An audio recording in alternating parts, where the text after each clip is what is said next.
Hi friends, so in this video I'm going to talk about the recipe codes and how you can share your planners with other users.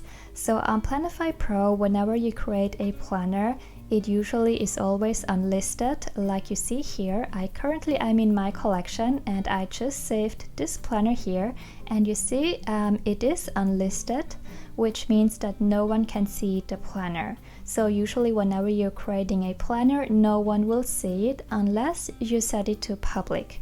So here as an example, I've created this daily planner. It's still unlisted, but once I click on the unlisted button, this window will show up, and then if I click to make this planner public, it will change the status of this planner to public. And what this means is that this planner will now also appear on the hub page. So here it is. Every planner that has been set public by users on Planify Pro will appear here, and they also will appear on the Explore page. So this is a way how you can share your planners with others.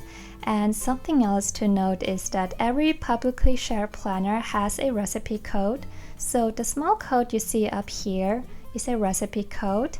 And when you type in this recipe code into the Create page, you will be able to load this template here.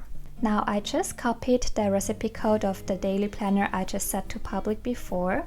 Now if I go here onto this right upper icon and I type in the recipe code up here and I click on Find, if the recipe code is live and active, it will give me the option to apply the planner or just apply the styling or close the menu. So if I now click on Apply Planner, it will load this template.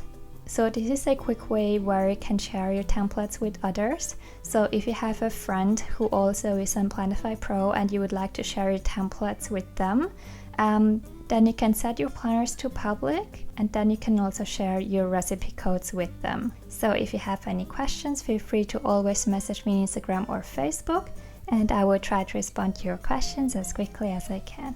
Bye!